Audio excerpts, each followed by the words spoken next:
Amin sir. I would now like to call on Ms.Arti Girdhar to take over and address the audience with her journey during the pandemic and how she managed Anon Global Foundation. Uh, Thank you very much, Sukmani. It was wonderful to listen to Chenmai ma'am and Sakshi, as well as the thing that I am going to talk about is much more related to the students, the schools, the colleges with whom we are being Anon Global Foundation is being connected with, and hence we will be talking about a lot of life skills that are to be taught right at the age when the child is at school or at home, so that this kind of gender discrimination, gender thought, patriarchy should not be there. So let me start with the how as a leader I came up as a founder and president of an on global foundation that says act now or never. So life before Anon is just a teacher where I just thought of changing a few of the lives. Those children who are coming to me, I will be inspiring them with my subject as well as few of the life skills. Somewhere that discomfort in the teaching was there despite of being connected with the students. So I was thinking that beyond the academic, that I was a science teacher. So beyond that academic, there are so many things. If we train the children on that, then the social issues that exist in our society that can be removed. So with that passion to inspire the students on a larger prospect on all possible ways, like subjects, life skills through parents, and bring a change in the thought process, eventually touching the society. So 18 years into the teaching with the schools, I then started with the Anon Global Foundation, which primarily focuses on life skills training for student, parent, and teacher. Just so many hurdles came. There was hurdle to develop a curriculum. There were hurdles that I don't have speaker. I was handling everything on my own. Approaching to schools and colleges was another difficult task, single-handedly with just two employees who are just new to the NGO, who has just completed their college, and they just joined because I believe that connecting with the college student give you a new idea to work upon. So things were going 1.5 year. I was working into it, just frustrated with what I will be going to getting, because this is not the business, because this is for the society that I want to do. I do not take any money. I do not take any like give any money as well as take any money. So what happened? There are few people that I thought that if I build up a team, then things might change, because single-handedly things are not coming up. So I found Deepa Chaudhary. She is vice president at Anon Global Foundation, and Prachi Biswas. She is again vice president at Anon Global Foundation. I found these two lovely people in my life, and then I thought, oh my God, leadership along with team, that is team leadership, can work. And hence you are not putting that much of effort that you were putting single-handedly, and now team can give a new idea. So those students who are listening to me, I would suggest to you that believe in people around. COVID pandemic has gave us a new approach to reach globally, because somewhere when this pandemic started, the COVID crisis started, it was difficult time. We were idle.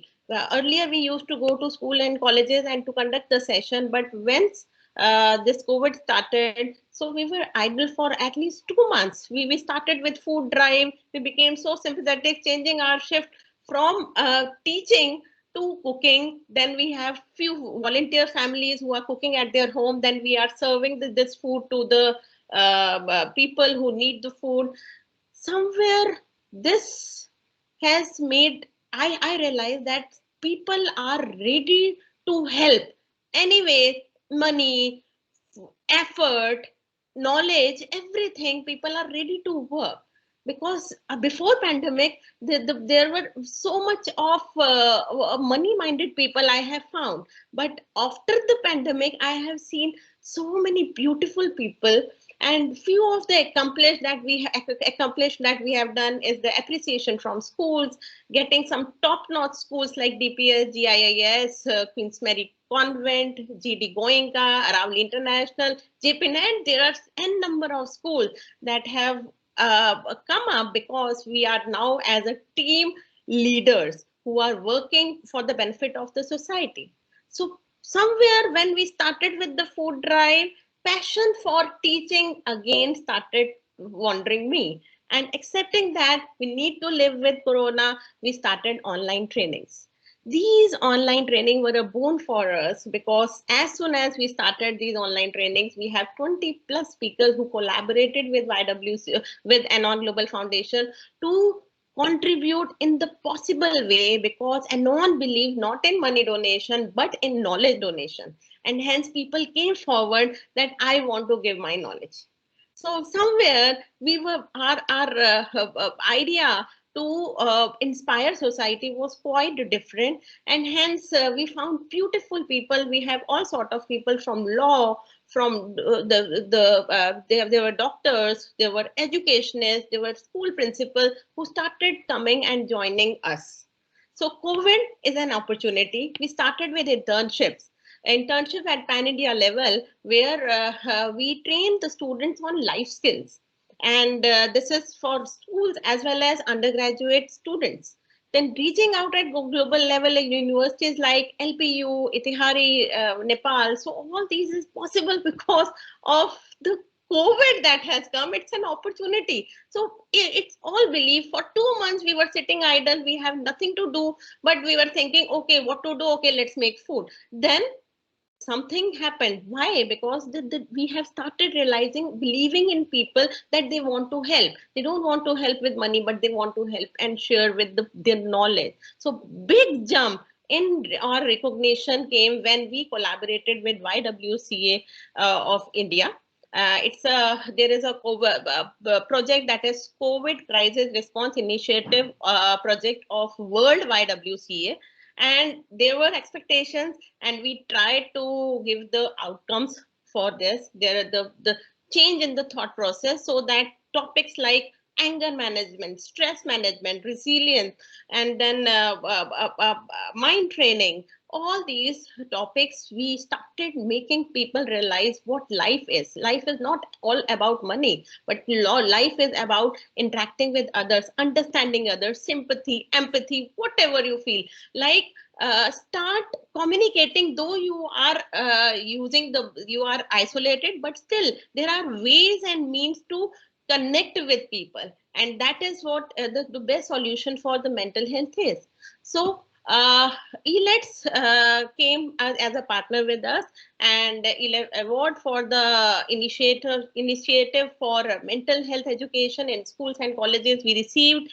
In 2 months we sensitized 20,000 plus student, teacher and parent, and 200 internships. Oh my God, I never imagined of it, because before this corona, before this global reach, we were only thinking of what kind of internship an NGO can do. But now things shaped up because of the team leadership that I'm talking about, because it's very important for your mental health also. If you work in collaboration, I'm sure I could see the team of Sukhmani also, where so many people have joining hands to make the people aware. So healthy mind is creative mind, as ultimately responsible mind that knows that team leadership is crucial if you want to be successful. So with team, you learn many life skills that you can never learn alone.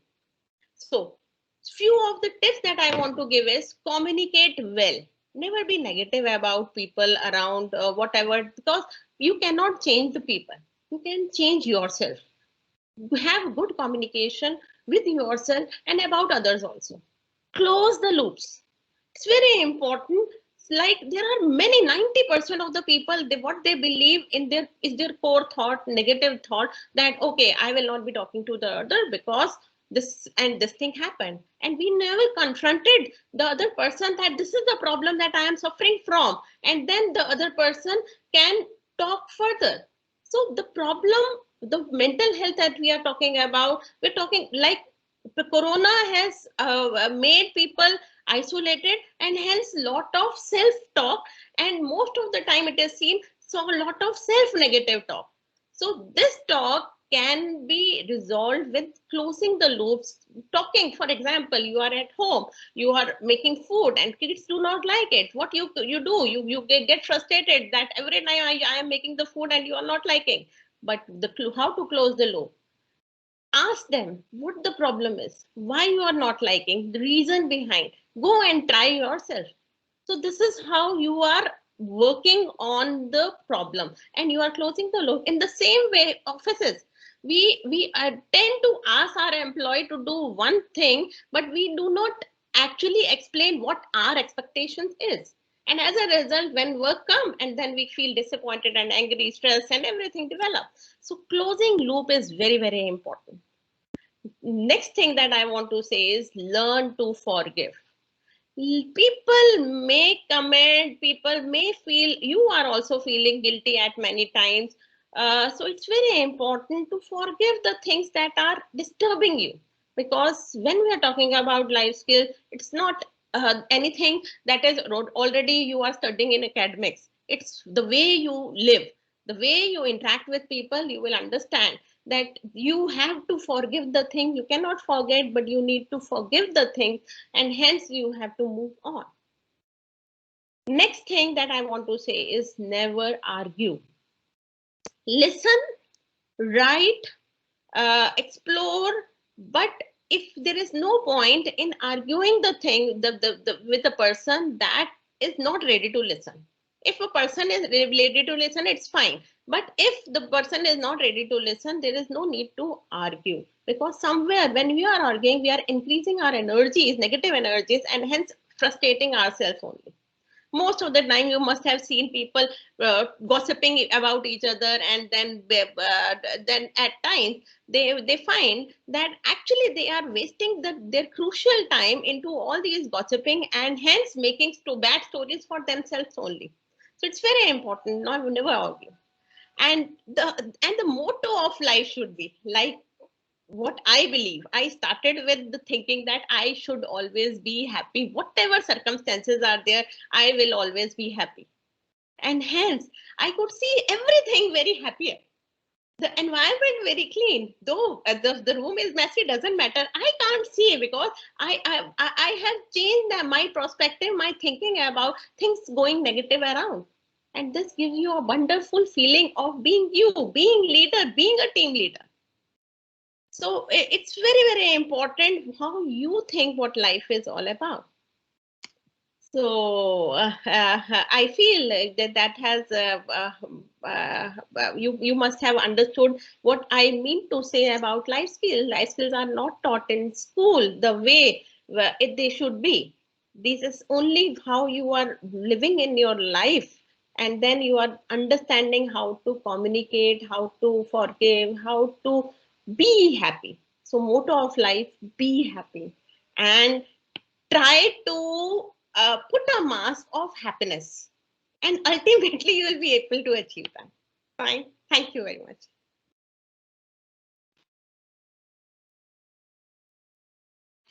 Thank you, Aarti ma'am. Your experiences with leadership, teamwork, and life skills have certainly encouraged all of us here. I would now like to request Atul sir to put forth the question to Aarti ma'am.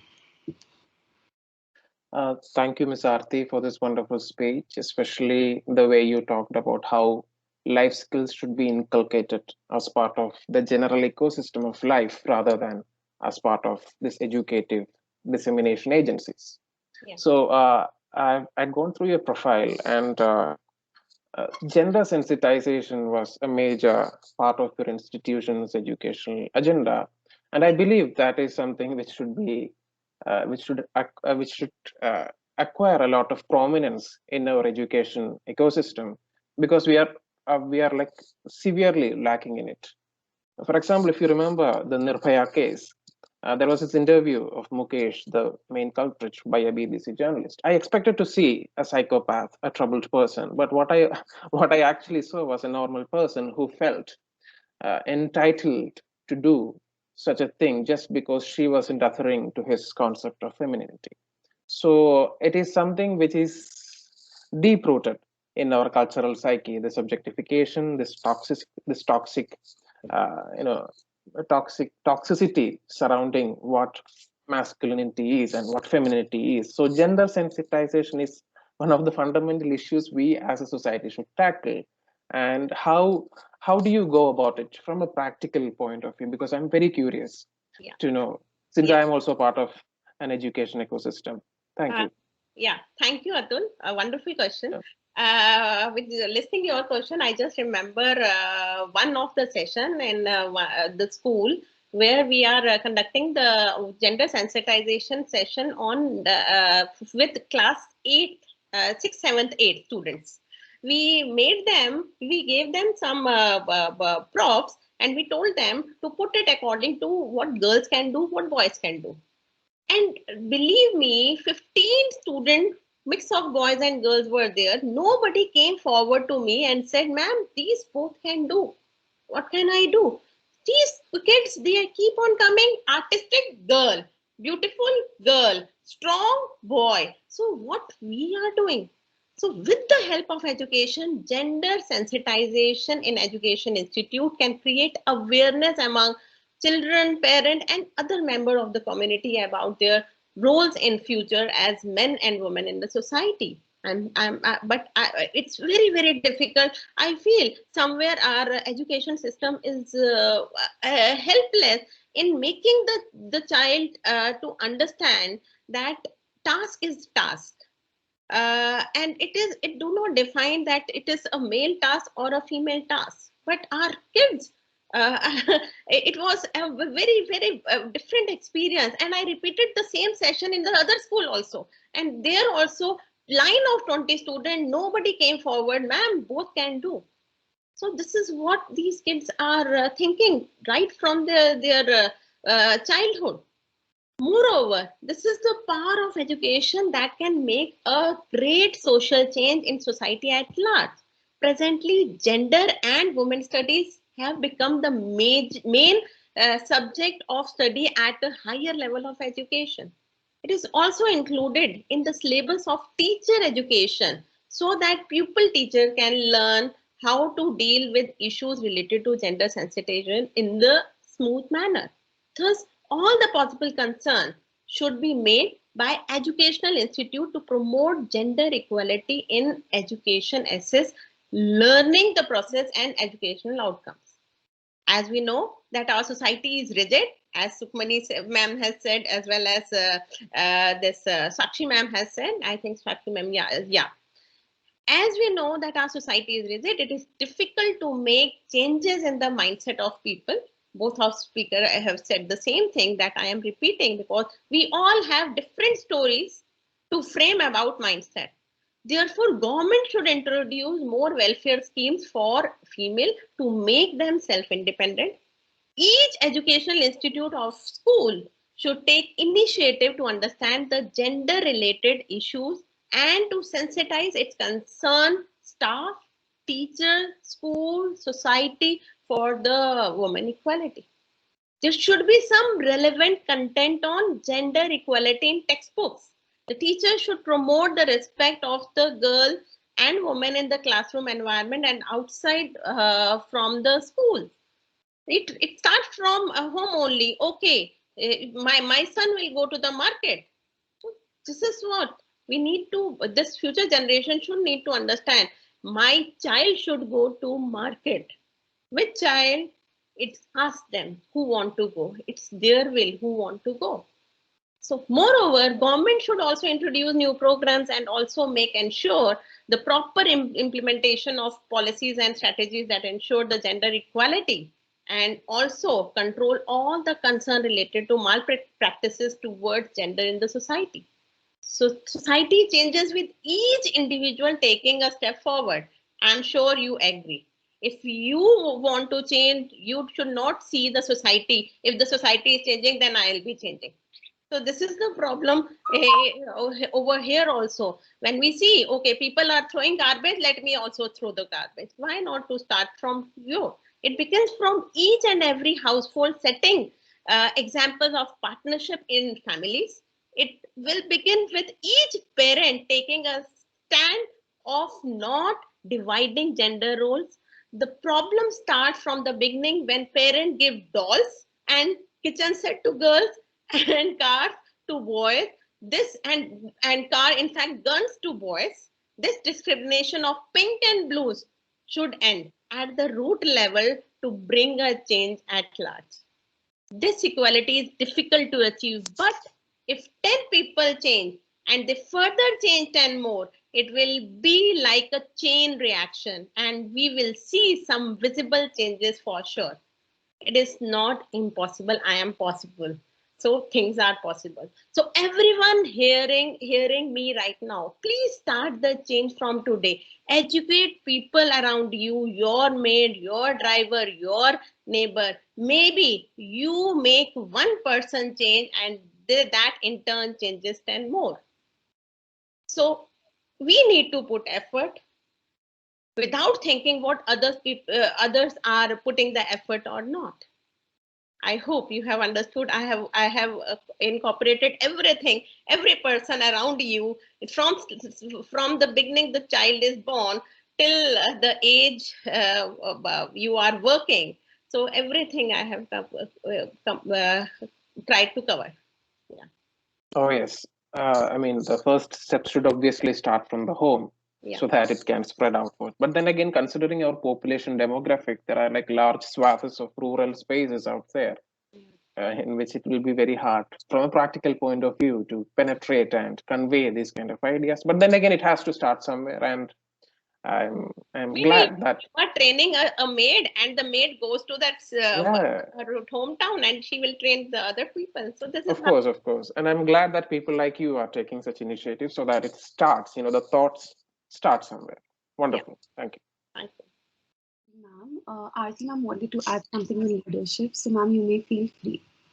Uh, Thank you, Sukmani, because that speech was incomplete until unless I say this last statement of mine.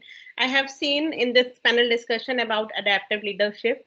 I have seen about transformative leadership, and I talked about team leadership. Somewhere, too much of leadership should not come in your mind that we are boss of everything.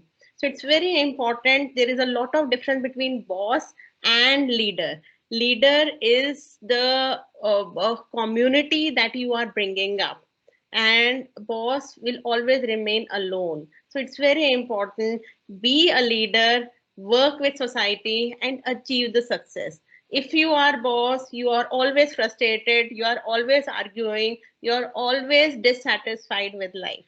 So this is I wanted to say, because somewhere too much of leadership may turn your thinking as you are the boss of everything. So have a control over that. And we have one I would. question for Ms. Arti. Uh, it's from Pooja Prasad. How do you think students can manage work-life balance with respect to academics, internships, and self self-care time? Uh, Thank you, Pooja. This is the question that we were being asked frequently during the workshops, also internships, also everything. So see, it's all here. We have time. I never think that time is here. Time is here. You need to manage from here. I am an early riser. It depends on how early you are rising, how you are utilizing your time. Time management is in your hand. You can do wonder. You don't know the ability an human being is having.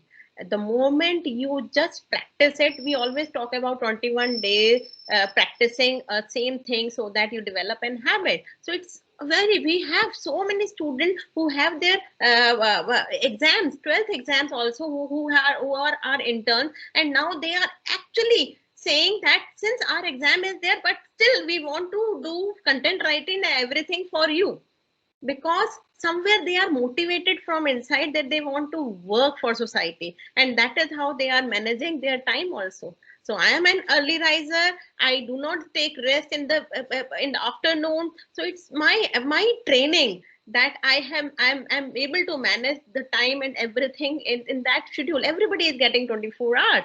It's up to you how you manage it. And I'm telling you, 21 day, follow the routine, you will be addicted to it, and you will will never complain that time is a problem for me. Fine. Yeah. Thank you.